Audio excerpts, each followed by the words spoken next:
नमस्कार, मैं हूं मोनिका और आप देख रहे हैं वॉइस नेशन। वक्त तो चला है उत्तर प्रदेश की तमाम अहम खबरों का। खबर कुशीनगर से है, जहां पर जिला अध्यक्ष रमेश रंजन की अध्यक्षता में स्वच्छ भारत मिशन फेज 2 के अंतर्गत 2 दिवसीय कार्यशाला का शुभारंभ किया गया है। कुशीनगर जिला अध्यक्ष रमेश रंजन की अध्यक्षता में आज होटल पैराडाइज पडरौना में स्वच्छ भारत मिशन फेज 2 के अंतर्गत ठोस एवं तरल अपशिष्ट प्रबंधन विषय पर 2 दिवसीय उन्मुखीकरण व कार्यशाला का शुभारंभ किया गया। कार्यशाला को संबोधित करते हुए व प्रशिक्षण का उद्देश्य बताते हुए जिलाधिकारी ने कहा कि प्रशिक्षण के माध्यम से नए मॉडल व गुणवत्तापूर्ण चीजों को अडॉप्ट किया जाना चाहिए।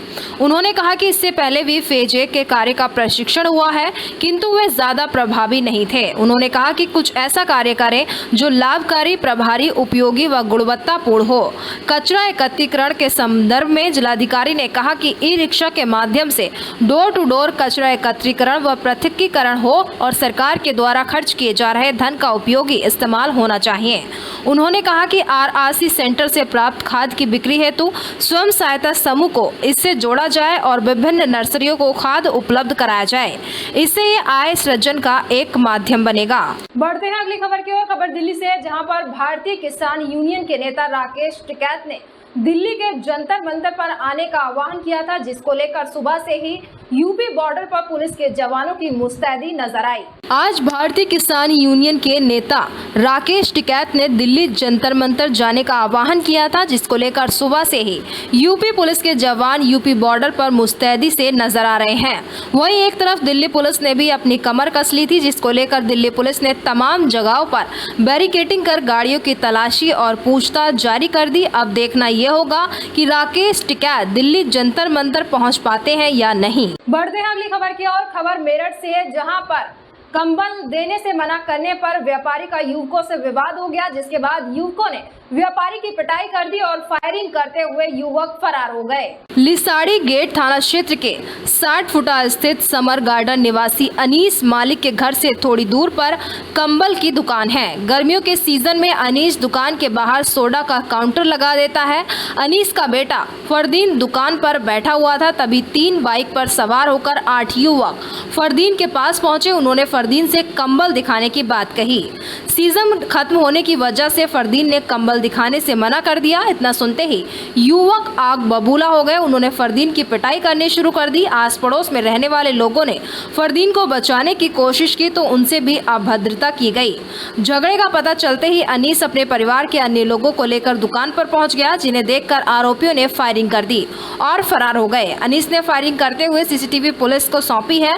सीओ कोतवाली अमित राय का कहना है कि व्यापारी की तहरीर पर मुकदमा दर्ज किया जा रहा है। जल्दी आरोपियों को गिरफ्तार कर लिया जाएगा। बढ़ते हैं अगली खबर की ओर। खबर यूपी के फतेहपुर से है, जहां पर सांसद व केंद्रीय मंत्री साध्वी निरंजन ज्योति ने केंद्रीय विद्यालय के भूमि पूजन किया है और साथ ही शिलान्यास भी किया है। यूपी के फतेहपुर जिले में आज जिले के सांसद व केंद्रीय मंत्री साध्वी निरंजन ज्योति ने केंद्रीय विद्यालय मधुपुरी के जमीन का भूमि पूजन के साथ साथ शिलान्यास भी किया। वहीं उन्होंने केंद्र व प्रदेश सरकार द्वारा किए गए विकास कार्यों का बखान करते हुए इसका पूरा श्रेय प्रधानमंत्री नरेंद्र मोदी और मुख्यमंत्री आदित्यनाथ योगी को दिया। वहीं उन्होंने कांग्रेस द्वारा धीरेन्द्र शास्त्री पर दिए गए बयान का कटाक्ष करते हुए कहा कि कांग्रेस की बौखलाहट ये है कि PFI की बात करो या धर्मांतरण की बात करो, कोई ऐतराज नहीं होगा। कोई था केरला स्टोरी फिल्म देख लेगा तो उसके रोंगटे खड़े हो जाएंगे, उस पर भी उनको ऐतराज होगा, लेकिन जो राष्ट्रभक्त है उन पर प्रतिबंध लगाने को कोशिश करते हैं। ये आज नहीं सदैव रहा है। जब कोई आवाज उठी तो इंदिरा गांधी ने मीसा लगाया। संतों के पीछे कांग्रेस पड़ी हुई है। जितना भी विपक्ष है सब कांग्रेस से टूटे हुए हैं, चाहे जितना दल बना लिए। सबसे असली बात यह है कि कांग्रेस की बौखलाहट 2024 की है। उसके बाद भी हमारा भारत अभी टिका हुआ है, ये संतों वेदों के कारण है, संतों के कारण है। कांग्रेस की बौखलाहट ये है कि PFI की बात करो कोई ऐतराज नहीं होगा, धर्मांतरण की बात करो कोई ऐतराज नहीं होगा। केरल द फाइल जैसा मुझे लग रहा है जो देख लेगा उसके रोंगटे खड़े हो जाएंगे, उस पर भी उनको ऐतराज होगा। लेकिन जो राष्ट्रभक्त हैं उनके ऊपर प्रतिबंध लगाने की कोशिश की जाती है, और आज नहीं, उनका तो सदैव रहा है। आप देखा जब भी कभी आवाज़ उठी है तो इंदिरा गांधी ने मीसा लगाया, ये कांग्रेस का परिचय क्या धीरेन्द्र शास्त्री की भीड़ देख के ये लोग बौखला रहे क्या लगता है? पटना में भीड़ काफ़ी हुई और गुजरात में होने वाली है। देखिए, मुझे लग रहा है कि संतों के पीछे कांग्रेस पड़ी हुई है और कांग्रेस के साथ साथ जितना भी विपक्ष है वो सब उन्हीं कांग्रेस से ही निकले हुए हैं। चाहे वो कोई अपना दल बना चुके हो, अलग विषय है, सारे के सारे कांग्रेस से ही निकले हुए हैं। हुजूम देख के दिक्कत आ रही है। हुजूम देख के दिक्कत आ रही है और बौखलाहट 24 की है। सही बात भी है। बढ़ते हैं अगली खबर की ओर। खबर फर्रुखाबाद से, जहां पर 2 दर्जन ग्रामीणों ने एसपी कार्यालय पहुंचकर दबंग सिपाही के आतंक से बचाने की एसपी से गुहार लगाई है। आपको बता दें कि वर्तमान में थाना जहानगंज में तैनात है सिपाही मुनेंद्र यादव पर ग्रामीणों ने गंभीर आरोप लगाए हैं। ग्रामीणों का आरोप है कि दबंग सिपाही मुनेंद्र यादव बिना कारण बताए घर में घुसकर तोड़फोड़ करते हैं और महिलाओं से बदतमीजी भी करते हैं और अवैध वसूली व रुपए ऐंठने के लिए दबंग सिपाही बिना कारण ही लोगों के घर से उठा ले जाते हैं। ग्रामीणों ने दबंग सिपाही पर गंदी गालियां देने व प्रताड़ित करने के भी आरोप लगाए हैं। दबंग सिपाही से परेशान होकर करीब 2 दर्जन ग्रामीणों ने एसएसपी कार्यालय पहुंचकर दबंग सिपाही के आतंक से बचाने की एसएसपी से गुहार लगाई है। ये मामला वो मुनेंद्र सिपाही है, परेशान ज़्यादा कर रहे हैं, किवाड़ तोड़ फोड़ कर रहे हैं, आके घर पे जो निर्दोष हैं उनको उठा ले जाते हैं, मारा पीटी कर रहे हैं, पैसे वैसे छीन लेते हैं। कुछ मामला नहीं है उससे। अच्छा, आ रहे हैं ऐसे बेकसूर उठा ले जाते हैं, फिर क्या कहते हैं? पैसे जेबों का झाड़ा ले रहे हैं, पैसे निकाल लेते हैं। बढ़ते हैं अगली खबर की ओर। खबर झांसी से है, जहां पर बवीना के विधायक अपने सैकड़ों समर्थकों के साथ रक्षा थाने पर धरने पर बैठ गए। इस दौरान उन्होंने सीओ सदर पर कई गंभीर आरोप लगाए। 10 मई को बड़ा गांव थाना क्षेत्र के ग्राम टंकोरी में हुए गोली मारकर हत्याकांड के मामले में मृतकों के परिजनों से पूछताछ करने पर बवीना विधायक समेत सैकड़ों लोग रक्षा थाने में धरने पर बैठ गए। इस दौरान उन्होंने सीओ सदर पर गंभीर आरोप लगाए। इसके बाद बवीना विधायक अपने काफिले के साथ बड़ा गांव पहुंचे, जहां उन्होंने हाईवे ब्रिज के नीचे बैठ गए। जानकारी के मुताबिक बवीना विधायक राजीव सिंह अपने सैकड़ों समर्थकों के साथ रक्षा थाने पहुंचे और धरने पर बैठ गए। इस दौरान उन्होंने गंभीर आरोप लगाया कि बड़ा गांव के ग्राम टंकोरी में हुए गोली मारकर हत्याकांड के मामले में पुलिस मृतक पक्ष के लोगों को पूछताछ के नाम पर उत्पीड़न कर रही है। उनका आरोप है कि उनके खिलाफ मुकदमा दर्ज है, घटना उन्हीं लोगों ने की है, लेकिन पुलिस हत्यारोपी को बचाने के लिए मृतक पक्ष के लोगों को पूछताछ के नाम पर उत्पीड़न कर रही है। सूचना पर एसपी सिटी, सीओ सिटी सहित भारी पुलिस बल मौके पर पहुंच गया। करीब 1.5 घंटा रक्षा थाने में धरने पर बैठने के बाद बवीना विधायक अपने समर्थकों के साथ बड़ा गांव थाना क्षेत्र पहुंचे और ओवर ब्रिज के नीचे समर्थकों के साथ धरने पर बैठ गए। इधर सूचना पर भारी पुलिस बल सुरक्षा व्यवस्था मौजूद रहा। बड़ा गांव थाने में एक 10 तारीख को हत्या हुई। इसके पहले भी कई मामले ऐसे हैं जिसमें जिन्होंने हत्या की है उन लोगों पर इसी परिवार के ऊपर हमला करने के आरोप है। वो जो एससी वर्ग का परिवार है उसके ऊपर चूँकि दबंग प्रवृत्ति के हैं, वो प्रधान हैं और समाजवादी पार्टी का पूरा संरक्षण प्राप्त है बड़े नेताओं का। उनको ज़मीन दिलाना, उनके संरक्षण में जुआ कराना, ये करते रहे। उसी से उन्होंने खूब पैसा कमाया है। वही पैसे के दम पर वो प्रज्ञा पाठक के साथ में संबंध बनाए हैं, उनकी अच्छे रिश्ते हैं पैसा ले दे के। और भी कुछ लोग हैं दलाल जो प्रज्ञा पाठक को लगातार फ़ोन करते रहते हैं और अपने मामले जिले भर के निपटाते रहते हैं। ऐसे दलालों के नंबर और प्रज्ञा पाठक के फ़ोन पर क्यों जाते हैं वो भी एक जांच का विषय है। और जितने भी अपराधी हैं प्रज्ञा पाठक के क्षेत्र में क्यों सक्रिय होते हैं। जुए का काम भी अभी टाकोरी क्षेत्र में वही करा रहे हैं जिनके ऊपर हत्या का आरोप है। वही लोग प्रज्ञा पाठक के संरक्षण से जुआ भी करा रहे हैं, वही और भी गलत काम कर रहे हैं, ज़मीनों पर कब्जे भी कर रहे हैं। उन्हीं लोगों ने घटना को अंजाम दिया है। क्योंकि पहले से ही ये उनकी मदद करती रही, कई मामलों में उनकी मदद की है, विवेचनाओं में धाराओं को कम किया है। एससी लोगों की मदद न करना, जबकि सरकार का सीधा निर्देश है कि एससी वर्ग के लोगों को पूरा संरक्षण देना, उनकी मदद करना। कानून में भी उनको विशेषाधिकार है, बल्कि उनके अधिकारों की रक्षा न करके, उनका संरक्षण न करके दबंगों और माफियाओं जिनके ऊपर कई मुकदमे दर्ज हैं, जिला बदर हैं, उसके बाद भी वो गांव में रह रहे हैं। शिकायत करने वो लोग गए प्रज्ञा पाठक से के साथ वो जिला बदर हैं और गांव में रह रहे हैं लगातार, तो कहते ये तुम्हारा काम नहीं है, मेरा काम है, यहाँ से जाइए। और उन्होंने कहा कि साहब ये घटना को अंजाम भी दे सकते हैं, लगातार कई बार हमारे हुए वारदात भी कर दी। और उसके बाद भी उन सारी चीज़ों को नज़रअंदाज करना, अपराधियों का मनोबल बढ़ाना। अभी पकड़ भी लिया है पिछले 1 हफ्ते से, और उसके बाद भी घर से पूरा खाना जा रहा है, पूरा संरक्षण है। बल्कि जिनका मरा है उनको पिटाई करना, उनको मारना और ये कमिट कराने के लिए कि आप नहीं मारा है ये कहिए, और जिन जिन का मैं नाम बताऊं उनका सबका नाम लीजिए आप कि आपको इन लोगों ने मारने के लिए कहा था इसलिए आपने मारा है। ये इस तरीके के भाजपा के कार्यकर्ताओं को फंसाना, हमारे सहयोगियों को फंसाना, हमारे खिलाफ काम करना, क्या उन्हें चुनाव लड़ना है? यहाँ से अगर चुनाव लड़ना है तो तैयारी करें, इस्तीफा दें। बढ़ते हैं अगली खबर की ओर। खबर यूपी के बलिया से है, जहां पर चितबड़ा गांव में दोबारा चुनाव करने की मांग उठी है और प्रत्याशियों ने चुनाव में धांधली का आरोप लगाया है। खबर यूपी के बलिया से है, जहां बलिया के चितबड़ा गांव नगर पंचायत कार्यालय के समीप सुबह सपा के नगर पंचायत अध्यक्ष पद के प्रत्याशी और बीजेपी से बागी हुए प्रत्याशी अपनी मांगों को लेकर क्रमिक अनशन पर बैठ गए हैं। उनकी मांगे हैं कि मतगणना के दौरान 2 मत पेटिका में एक भी मत पत्र नहीं था। मत पेटिका खाली मिलने के बाद मतगणना में धांधली का आरोप लगाया है और कहा है कि आज दूसरा दिन है क्रमिक अनशन का, 3 दिनों का क्रमिक अनशन है। अगर कल कोई अधिकारी नहीं आता है तो हम लोग दूसरा कदम उठाएंगे। बीजेपी से जीते प्रत्याशी और खुद को जीते हुए चेयरमैन घोषित कर रहे हैं। इनको पूरी जनता चेयरमैन मान नहीं रही है। जनता पूरी दुखी है, जनता को आघात लगा है, उनको ठेस लगा है। अगर जनता का जनाधार है तो हम लोगों के बीच में आए उपेंद्र तिवारी और अपने प्रत्याशी से इस्तीफा दिलवाए और स्वतंत्र चुनाव करवाए। अगर बीजेपी का प्रत्याशी चुनाव जीत जाता है तो मैं बयान हल्फी लगाकर दूंगा कि मैं आज के बाद राजनीति को छोड़ दूंगा। जो चुनाव में खर्चा होगा हम लोग वहन करेंगे। अगर जनता का जनाधार है तो जनता के मत से जीते हैं तो हम लोगों के बीच में आए, इस्तीफा लगाएं और स्वतः चुनाव कराएं। और अगर बीजेपी का प्रत्याशी हार जाता है तो पूरे चुनाव का खर्च वो प्रत्याशी दें और हम के लिए उपेंद्र तिवारी और उनका प्रत्याशी राजनीति से त्याग पत्र दें। हम लोग राजनीति से त्याग पत्र देने के लिए तैयार हैं। यह क्रमिक अनशन जो चुनाव के दौरान मतगणना हो रही थी और उसमें धांधली देखने को मिली स्पष्ट रूप से।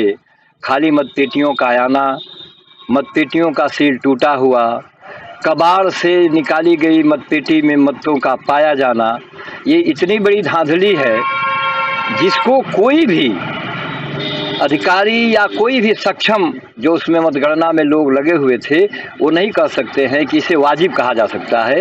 ये गलत है। गलत को गलत कहने पर प्रत्याशियों को, एजेंटों को बर्बरतापूर्वक पीटा गया। यह एक अत्याचार हुआ जिसको रोकने के लिए वहाँ एजेंट हैं, प्रत्याशी हैं, उनको गलती रोकने के लिए उनको रोका गया, मारपीट के खदेड़ा गया और मतगणना करके विजयी घोषित किया गया। ये गलत है, लोकतंत्र की हत्या है, ऐसा नहीं होना चाहिए। इसी के खिलाफ यह अनशन चल रहा है। देखिए, मांगे पूरी नहीं होती हैं तो हमारी रणनीति गांधीवादी तरीके से हम चल रहे हैं, अनशन कर रहे हैं। अगर नहीं होती है हमारी मांग पूरी, हमारी मांग ये है कि इस चुनाव को रद्द करके पुनर्मतदान कराया जाए, जिससे कि जन भावनाओं पर कुठाराघात जो हुआ है उसका शमन हम कर सकें और उसको यथोचित उत्तर दे सकें, क्योंकि अभी जनता को यह उत्तर मिल नहीं रहा है। खरीद फरोख्त करना, चुनाव में धांधली करना, मतगणना में धांधली करना, ये सारी चीज़ें हुई है इस चुनाव में।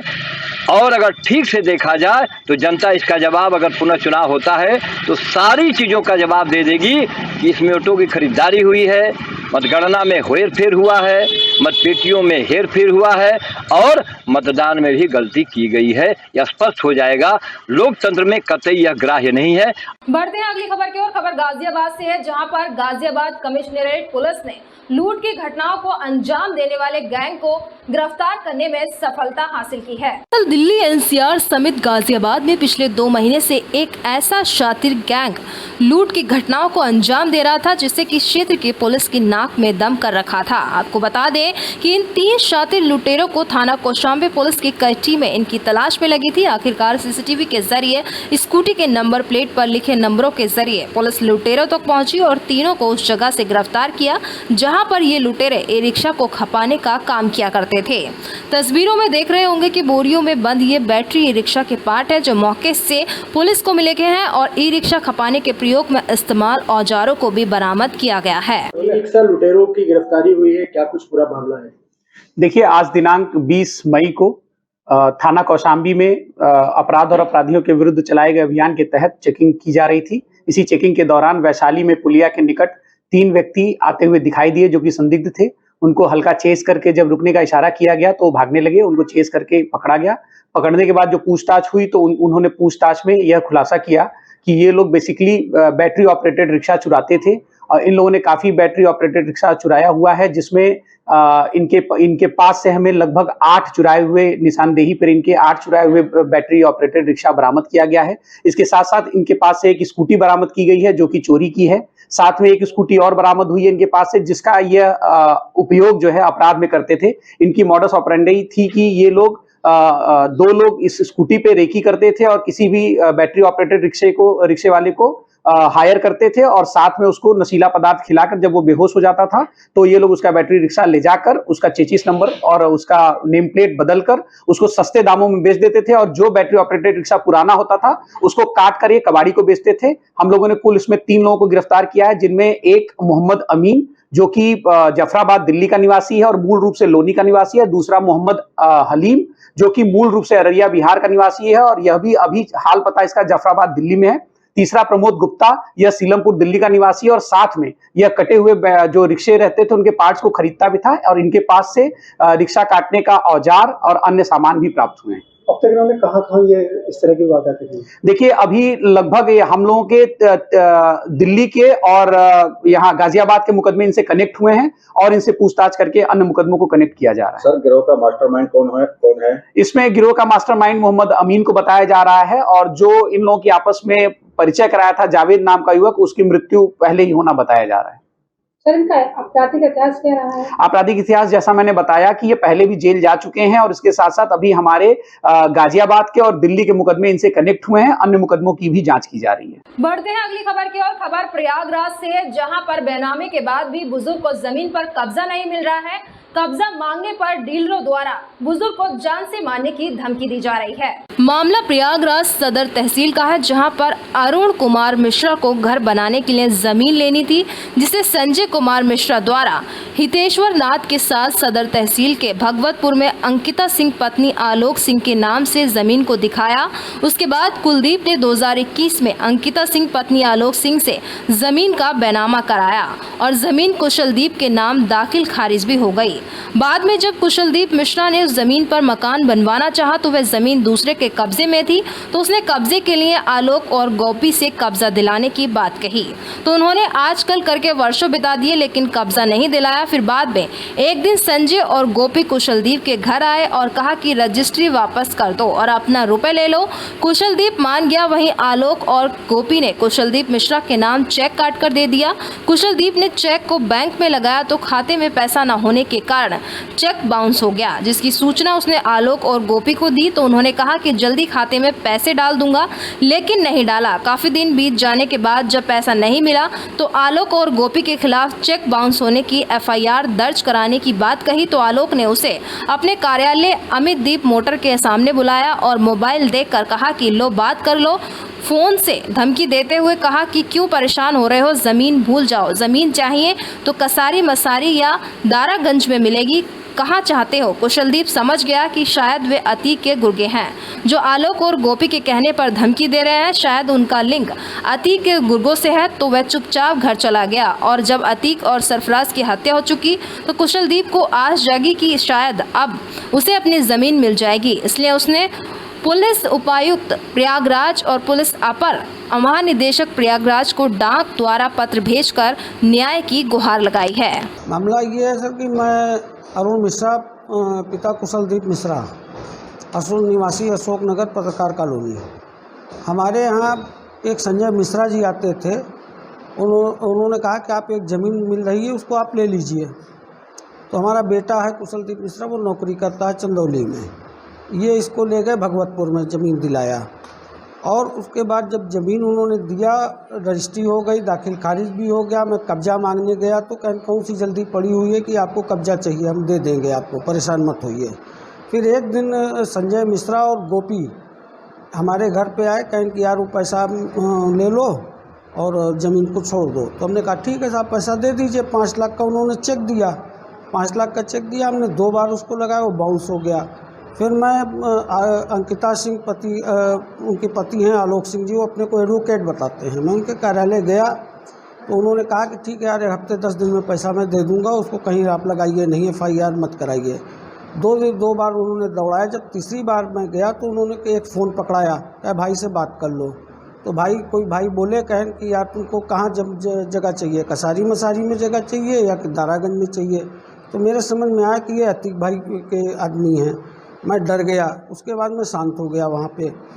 इसके बाद जब ये इनकी मृत्यु हो गई तब थोड़ा सा हमारे उसमें जागृत हुआ कि शक्ति आई, साहस बढ़ा कि हो सकता है कि हम शासन हमारे पक्ष में कुछ निर्णय करे, हमको न्याय दिला सके। लेकिन हमने 15 तारीख को 10 मई 23 को मैंने उसमें जो है पुलिस आयुक्त साहब को हमने बयान दिया और एक एप्लीकेशन भी दिया। लेकिन आज 10 दिन बीत गया, अभी तक कोई कार्रवाई नहीं हुई है। अगर आप हमें न्याय दिला दें तो बड़ा अच्छी बात है। गरीब आदमी हैं हम लोग, शांतिप्रिय आदमी है, ज़मीन मिल नहीं रहा है, पैसा ही मिल जाए या ज़मीन मिल जाए। प्रार्थना पत्र आयुक्त को देने गए थे तो उनसे मुलाकात हुई थी? नहीं, मुलाकात नहीं हो पाई।